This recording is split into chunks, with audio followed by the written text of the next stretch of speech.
Бүгінгі сабағымыздың тақырыбы көптік жалғауы. Мынау кімдер, мынау нелер? Дәптерлеріңізді, қаламдарыңызды алып, тақтадағы бүгінгі тақырыпты жазып алыңыздар. Жаңа тақырыпты бастаймыз. Көптік жалғауы 6 түрлі болып келеді. Лар, лер, дар, дер және тар, тер.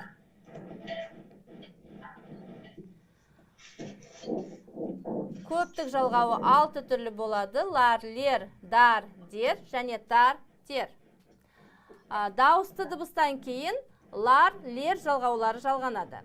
Негізінен көптік жалғауы, кешіріңіздер, егер сабаққа қатыспайтын болсаңыздар, қазір әзірге микрофоныңызды өшіріп қойсаңыз жақсы болатын еді.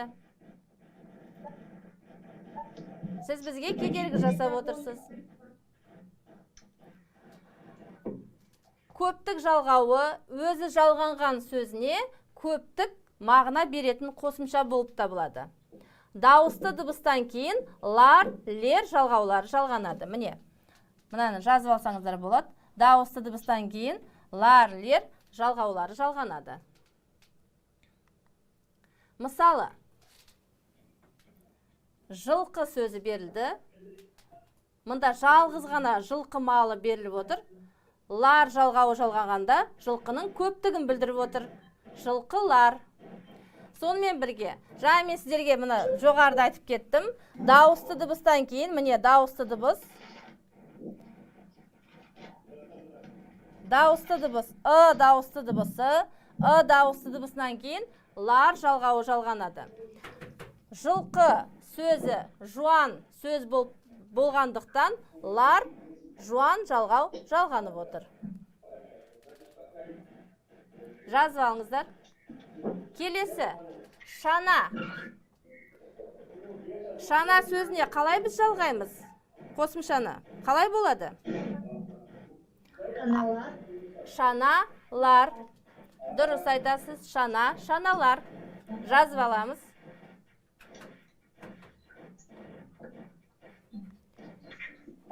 Сіздердің назарларыңызға келесі сөз беріліп отыр. Әнші сөзі. Әншілер. Әнші. Бұл кім? Бұл әнші. Әншілер. Бұл кімдер? Әншілер. Міне дауысты дыбыс. Дауысты дыбыс. Және сонымен бірге жіңішке сөз. Жіңішке сөзден кейін лер жалғауын жалғаймыз. Әншілер сөзі пайда болды. Келесі сөз. Сөмке сөзі.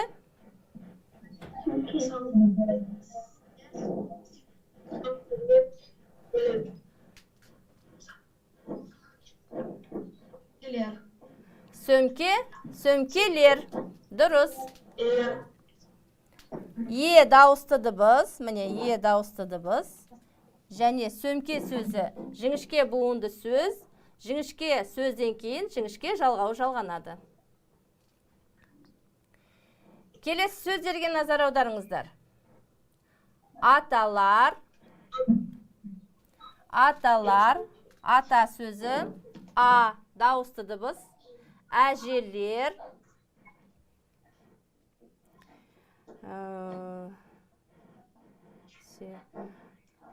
Дархан мырза, осы берілген сөздерді оқыңызшы.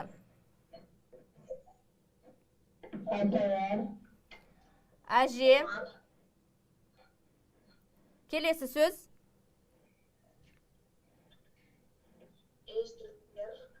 Әжелер. Келесі Амир мырза. Келесі сөзді оқыңызшы.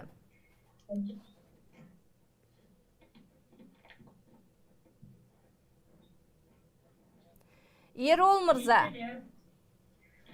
Бешілер. Тағы. Келесі сөз. Етікшілер. Етікшілер. Егіншілер. Егіншілер. Гүлжауар ханым, келесі сөзді оқыңызшы.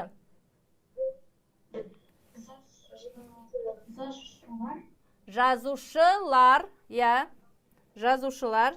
Келесі, мұнда тек қана Саратов деп берілген, аты жөніңізді айтыңызшы. Атыңыз кім болады?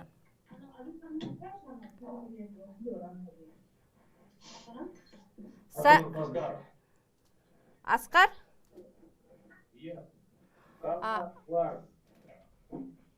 Жүргізушілер, келесі сөз. Одан кейін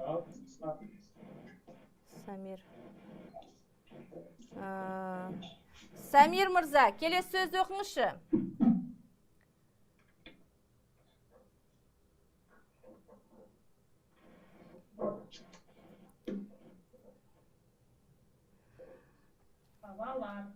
Қалалар. Келесі сөз.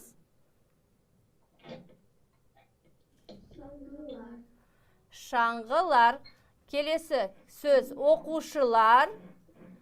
Өрмекшілер.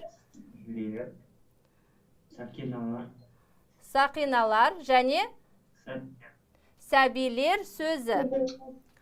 Өздеріңіз байқағандай, бұл сөздердің барлығы дауысты дыбысқа аяқталып отыр. Ата сөзі. Мысалы, міне, тақтада жазып көрсетейін. Ата сөзі дауысты дыбысқа аяқталып отыр. Міне. Сонымен бірге осы сөздің жуан жіңішкелігіне қарайсыңдар. Егер бұл сөз жуан болса, жуан қосымша жалғанады, аталар болады. Егер жіңішке сөз болса, жіңішке жалғау жалғанады. Осы сөздердің барлығын жазып алыңыздар.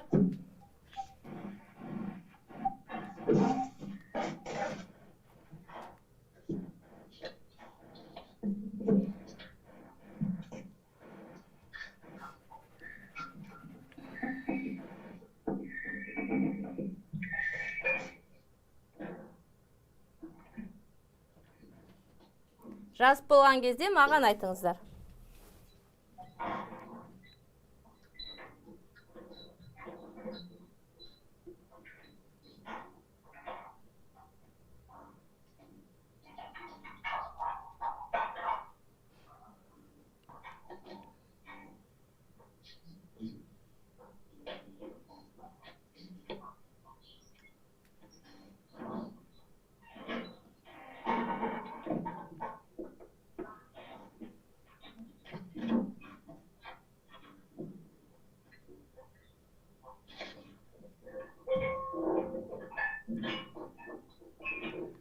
Жазып болсақ, онда сабағымызды ары қарай жалғастырайық.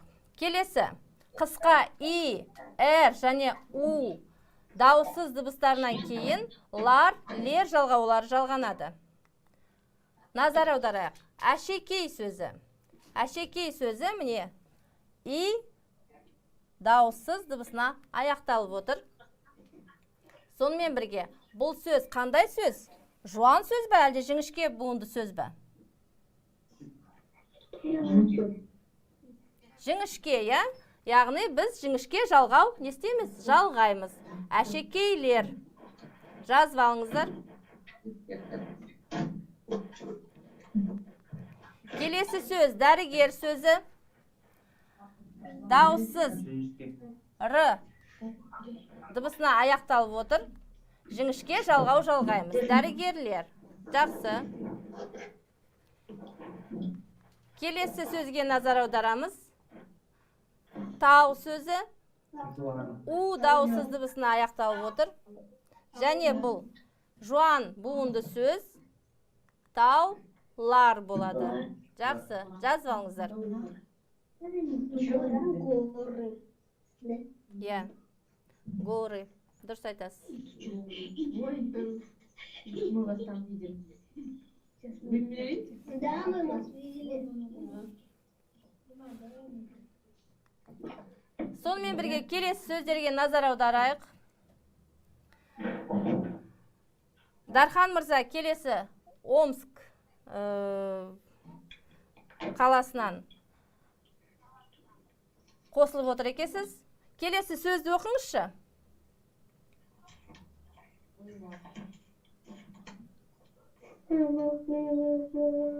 Ай сөзі, айлар. Келесі Апайлар, я. Келесі сөзді. Алина. Алина ханым оқыңызшы. Мұражайлар. Тағы. Гүлзарлар. Жақсы. Келесі. Гүлнара ханым. Келесі сөзді оқыңызшы. Әтірлер, я. Ғасырлар. Жақсы. Рахат мырза. Рахат мырза, келесі сөзді оқыңызшы.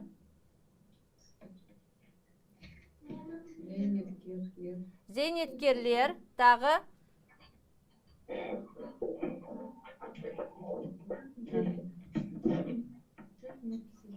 Заңгерлер, оқтаулар және ожаулар сөзі. Жазып алыңыздар.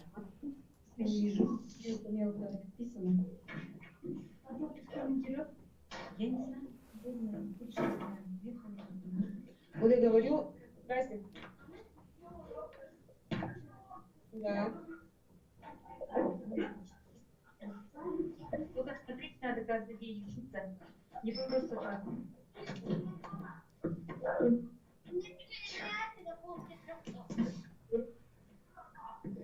Микрофоныңызды өшіріп қойсаңыз болады, жауап беретін кезде ғана қосасыз микрофоныңызды.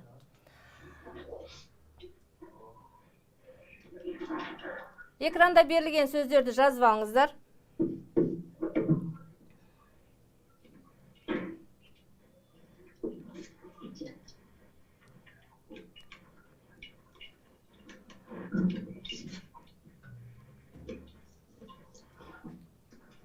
Бұл жерде ай, апай, мұражай сөздері қысқа и дауыссыз дыбысына аяқталғандықтан, сонымен бірге жуан дауысты, жуан буынды сөз болғандықтан, жуан лар жалғауы жалғанады. Ал гүлзарлар, ғасырлар, сонымен бірге осы сөздерге лар жалғауы жалғанады. Біріншіден, р дауыссыз дыбысына аяқталып тұр. Екіншіден, бұл сөздер жуан буынды сөздер болып табылады. Әтірлер, зейнеткерлер, заңгерлер сөздері дауыссыз дауыссыз дыбысына аяқталып отыр. Жіңішке буынды сөз, зейнеткерлер, әтірлер деген сөздер лер жалғауы жалғанады. Жіңішке жалғау жалғанады. Заңгер сөзі бірінші буыны жуан болғанмен, екінші буыны жіңішке болып тұр. Ал біз өткен сабақта мен сіздерге айтып кеттім, қосымшаны соңғы буынға қараймыз. Соңғы буын жіңішке болғандықтан лер жалғауы жалғанады. Оқтаулар, ожаулар сөздері у дауыссыз дыбысына аяқталып тұр. Сонымен бірге жуан буынды сөз болғандықтан лар жалғауы жалғанып тұр.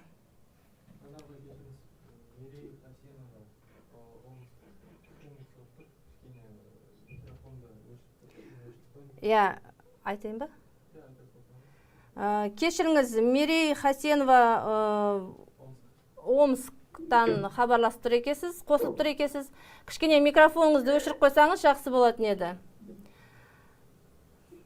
Бізге кедергі жасау отыр.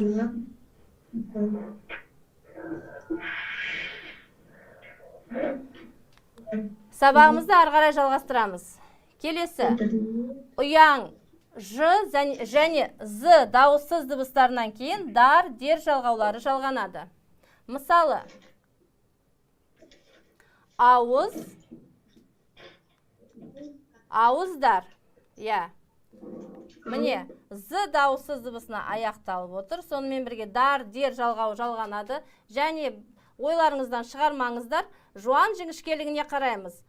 Жуан болғандықтан дауысты дыбысы. Біз бұл жерде дар жалғауын жалғаймыз. Келесі сөз қыз, қыздар.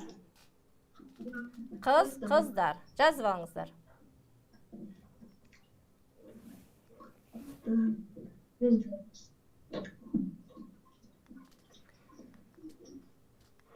Келесі үнді, л, м, н, ың дауыссыз дыбыстарынан кейін дар және дер жалғаулары жалғанады. Мысалы, гүл, Гүлдар. гүлдер, Дер. дер, жіңішке, сондықтан жіңішке сөз болғандықтан жіңішке жалғау жалғаймыз. Келесі ақын қалай болады? Ақындар. Ақындар. Келесі сөз қалам сөзі. Қаламдар. Иә, жуан буынды сөз, сондықтан жуан жалғау қосымша жалғанады. Қаламдар. Келесі сөз аң сөзі. Аңдар. Дар жалғауын жалғаймыз. Дар. Дұрыс. Жақсы. Жазып алыңыздар.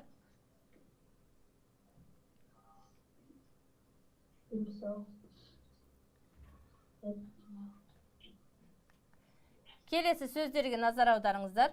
Адамдар. Үнді дауыссыз дыбысына аяқталып отыр. Дар жалғауы жалғанады, өйткені бұл жуан буынды сөз болып табылады, иә? Келесі. Келесі сөзді оқыңызшы.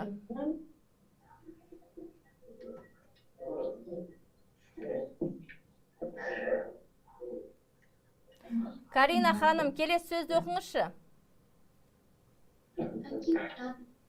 Әкім дер. Әкім дер. Жақсы. Келесі. Дамир мырза, келесі сөзді оқыңызшы.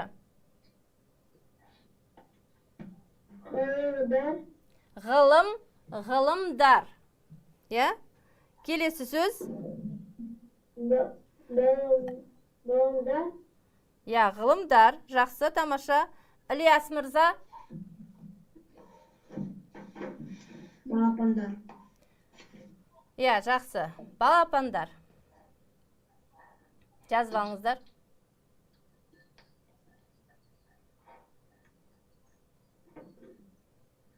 Сұрақ қоюға бола ма? Иә, қойыңыз.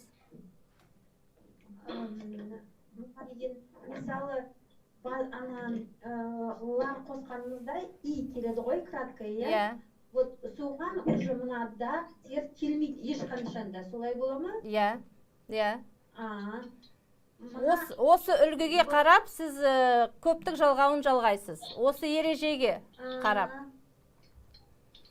Осы қалай, мынау басында тұрған мына жерде берілген ережелерді өздеріңізге жазып алыңыздар. Рахмет. Сізге рахмет.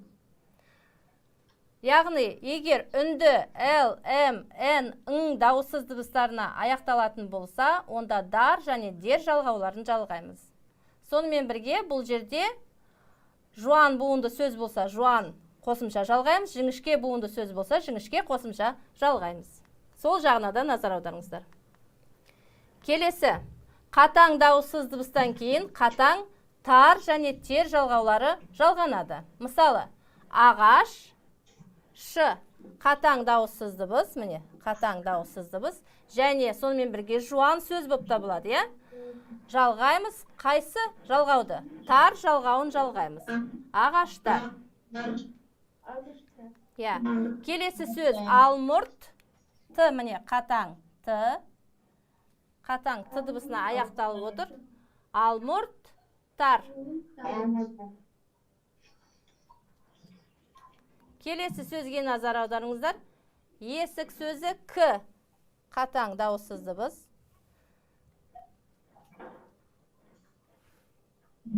Жіңішке сөз бе әлде жуан ба? Жіңішке, иә, дұрыс. Есіктер.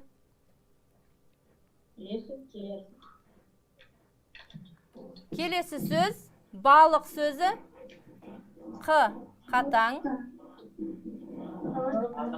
Балықтар, балықтар. Тер деген жалғанбайды, өткені бұл жуан сөз, жуан жалғау жалғаймыз. Келесі сөздерге назар аударыңыздар, жазып алыңыздар. Әйнектер.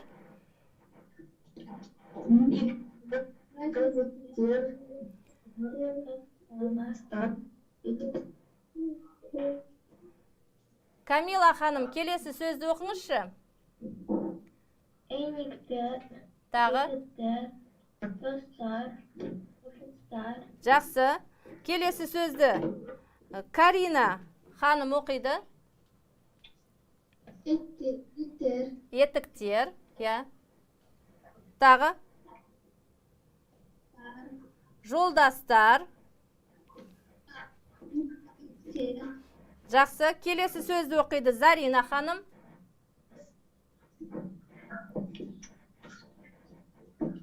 Зарина ханым, келесі сөзді оқыңызшы.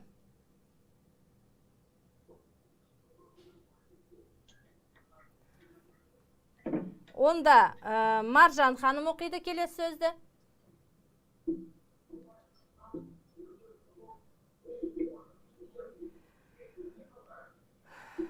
Гүлжауар ханым.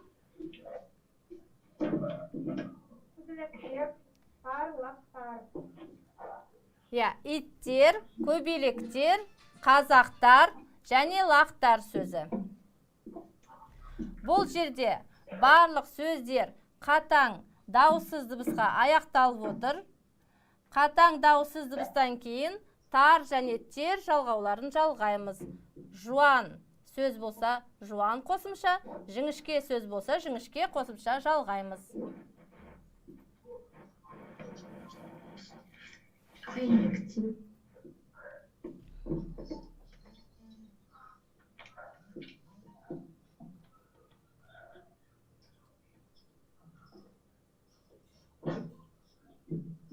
Егер жазып болсақ, маған айтыңыздар.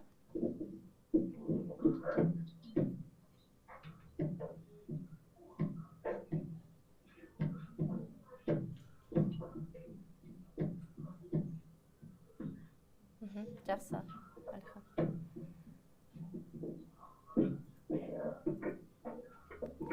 Жақсы, сабағымызды ары қарай жалғастырамыз.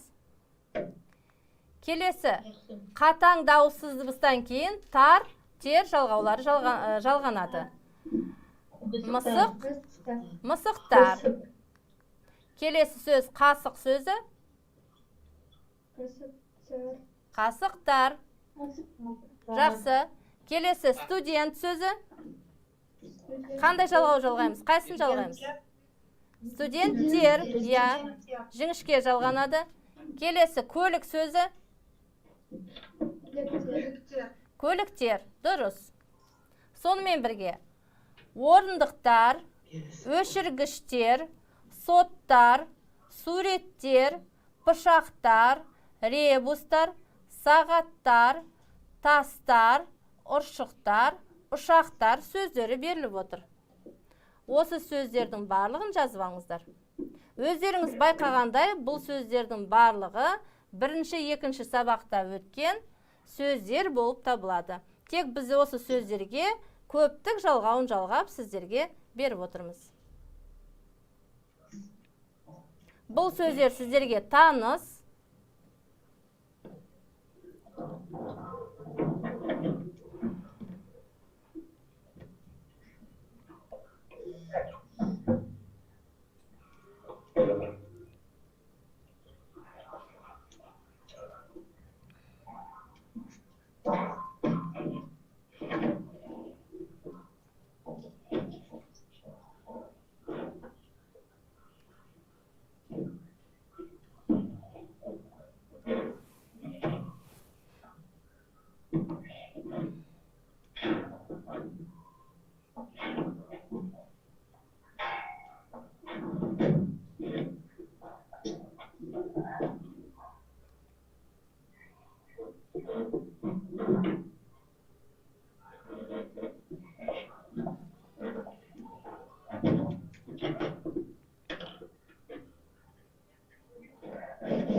Жас болсақ, сабағымызды ары қарай жалғастырамыз.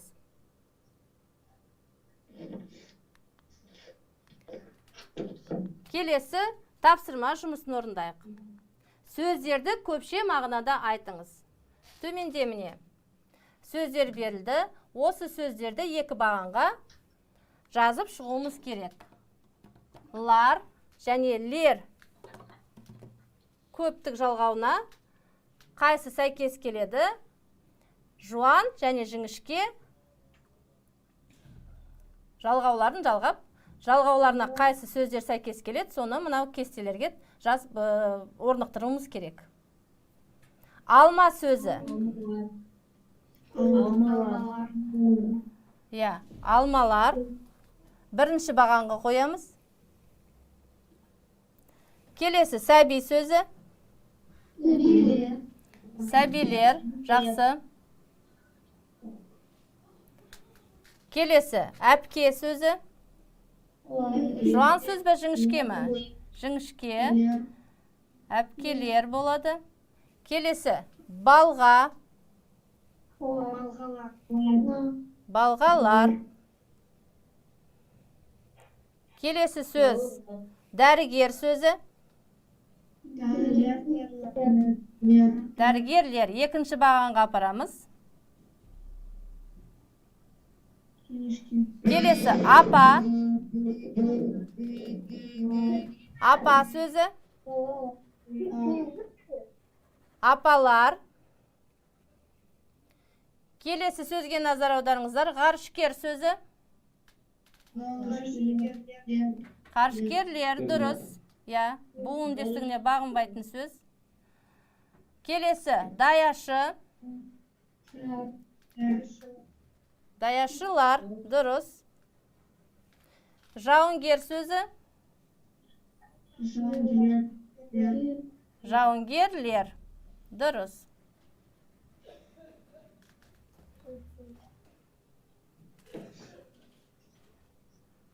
Жақсы. Келесі тапсырма. Жаңағы бірінші тапсырма сияқты орындаймыз. Мұнда тек қана дар және дер жалғаулары беріліп отыр. Төменде міне сөздер берілді. Оқырман сөзі. Оқырмандар. Бірінші бағанға қоямыз. Келесі сөз мұғалім. Мұғалімдер.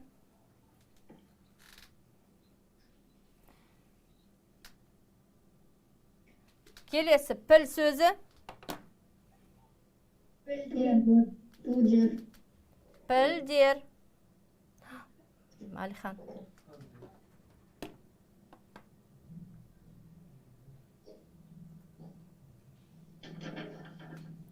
Пілдер. Жазып алыңыздар. Жоқ, екінші тапсырма, екінші. Басайыр. Я, піл сөзі, пілдер болады.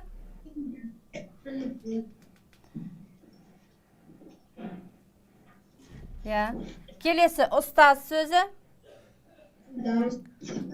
Ұстаздар. Алихан, өзің апарып қоясың ба? Келесі гүл. Гүлдер. Екінші бағанға. Я, жіңішке сөз. Келесі өгіз сөзі. Өгіздер, дұрыс. Тамаша. Келесі хан сөзі. Хандар. Я, бірінші бағанға жазамыз. Келесі қаһарман сөзі. Қаһармандар. Бірінші бағанға. Сауысқан. Сауысқандар. Жуан буынды сөз болып саналады. Сондықтан дар жалғанады. Келесі көз. Көздер. Көздер. Жақсы. Келесі тапсырма. Тар және тер жалғаулары. Кітап сөзі. Соңғы буынға қараймыз. Тап буыны жуан. Кітап тар. Бірінші бағанға апарамыз. Бірінші бағанға жазамыз. Келесі ит сөзі. Иттер. Жіңішке. Жалғау жалғанады. Келесі ағаш сөзі. Ағаштар. Бірінші жуан сөз. Жуан қосымша жалғанады. Келесі сөз әйнек сөзі.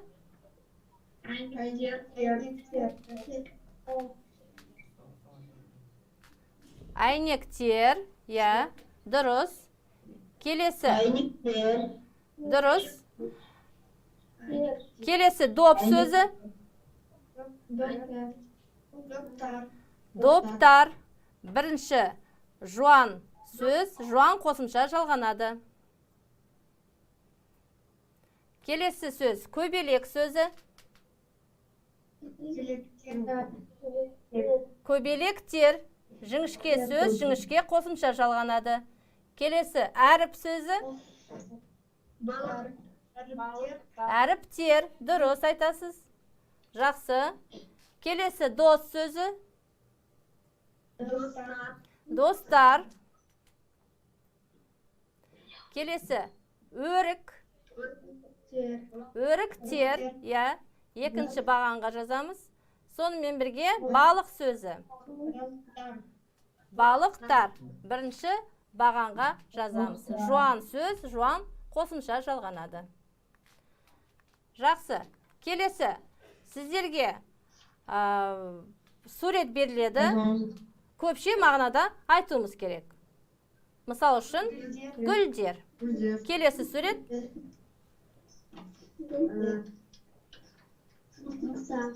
Мысық. Мысықтар. Келесі. Қасықтар. Дұрыс. Келесі. Қаламдар. Дұрыс. Келесі сурет берілді. Есіктер. Тамаша. Келесі суретке назар аударыңыздар.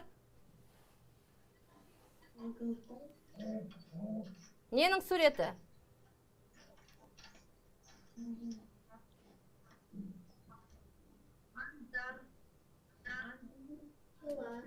Жылқы, жылқылар.